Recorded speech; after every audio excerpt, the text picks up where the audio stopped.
in a nursery, you're always going to want to have circulation fans. Like, you've got to keep air moving. If you have stagnant air in a nursery, you're going to run into dampening off problems, mold, poor germination. There's like a long list of things that can go wrong if you don't have circulation. Also in a nursery, you really need to have stable temperatures. So that's why they're ventilating down below, and the fans are helping with that as well. But they also have that temperature stick thing down there, so when the temperature comes up to a certain point, what is it? What do you want to open it up at, 70 or? We'll go as like 85 even, yeah, because this time we want to get some nice warm. Yeah, you want to get some heat units on it. Yeah. So at 85, they'll open it up and vent it, and so cold air is rushing in from the bottom, and then the hot air is exiting from the top, and then the fans are assisting in that air cycle. Yeah. And then they've also got, so Eric's tomatoes, he's got a separate microclimate for those tomatoes, and any warm weather crop like a nightshade, you're going to typically do that. You're going to want to keep those ones extra warm, especially at nighttime. So that's why they cover this up. And this is a really cool nursery because it's really simple. Yeah. Like, it's very low tech, very easy to set this up.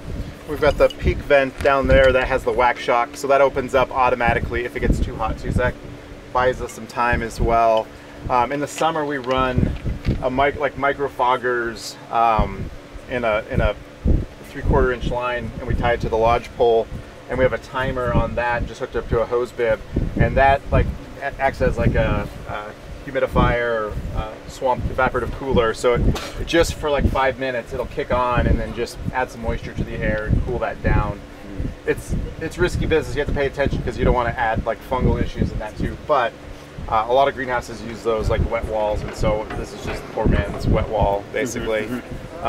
The fans themselves, if you look at those, you can go on like Farm Tech or Grower Supply, all that, and you can buy like $300 or $400 greenhouse fans. Those are from Home Depot. It's a floor fan for like $50, and then I bought a piece of flat like steel and bent it, and then drilled holes in it, and then just like hose clamp that on there, and got $50 into them. The same result. Yeah, so it works. They're on a timer, so they kick on for 12 hours a day and then kick off at night, that sort of thing. And do you have a lot more venting in the summer though? Yeah, we're gonna put walls are up higher. Or? Yeah, we just didn't, because it's so chilly today. We didn't want to have too much cool air, so they're a little bit lower, but they'll go all the way up. In the summer, we also put shade cloth over. Gotcha. What are you gonna have here in the summer? What will we have in here? Yeah. Well, we'll continue to have starts, so salad, beets, yeah. Well, I guess just let me set this up. What we're doing right now, so we're all on the same page, is we're setting up a shade tunnel with a misting irrigation system underneath it, just to demonstrate how they grow greens when it's 120 degrees in the summer. Yeah. So this is what we've come up with, but we're always trying to fine tune and make this better. But basically what we were trying to do with growing greens, Salanova, even some head lettuce, is create a microclimate for it. So make the lettuce think it's not 120 degrees, right? So one is going with good varieties that are heat resistant, taste good even with the warm weather, bolt resistant, that sort of thing. Salanova is one that they don't really advertise that, but it's done remarkably well.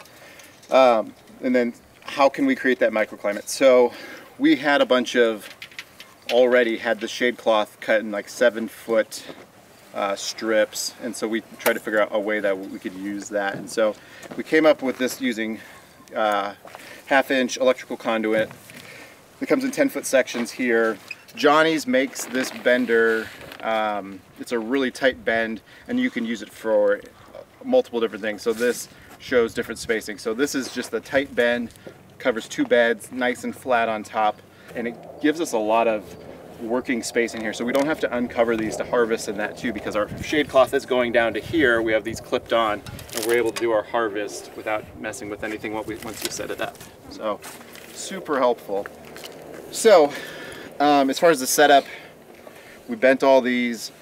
You saw me using the auger bits, and we just drilled our holes. And then we run our sprinkler line. So we run a separate line from our drip irrigation, and then that goes off another head, and we'll run a second header line down here, and this will connect into that. connects into this. Nope, connects. It'll be a second. Separate. Yeah, and then it'll tease into here, and we'll have multiple blocks being fed. Is that just so you're not putting holes in the middle of your rows here? And it runs at a different time. Runs at a different time, and there's actually not a way to connect that size to that size. I think it would be cool if they did. I'd figure out a way to do that if we could. But these are just the same super simple sprinklers. This is the Rivulus, but like the wobblers and all that would work as well. But these are just low, short stakes. They just push in, and then we punch the holes in there like that. So you just snap them in like that, and away you go. So sprinklers are in, bows are in. Next thing we would do is we'd use that paracord, and we would pound a stake in the ground, and then we would wrap that over each bow, and then create a lot, a ridge pole on top, just like a caterpillar tunnel. And that's going to give a lot of strength this way, right? Does that make sense? Yes. Mm-hmm. You know what I'm talking about? And we'd run that to both ends. Then we'd unroll our shade cloth over the top, and we'd clip that in. And my general rule with shade cloth, for us at least, is if it's a warm weather crop, so for us that would be squash, peppers, eggplant, tomatoes, cucumbers, all the stuff that would grow during the warm weather. I'm not going to go more than 30% on that. We do that on needs that. It needs the light. Yeah. But we want to cool it a little bit so we're still setting fruit even when it's hot. But on anything cool weather, we're going to go as much as 50%. Even our prop house is 50% in the summer. I find you can't really go more than 50%. If you go to 60 even, your crop gets lanky. Yeah. And then you'll come back, and I tried it this year. We learned that it just wouldn't work. So it just stretches, and then it just rots down on itself. It screws your crop. So like 50% is the most. Yeah.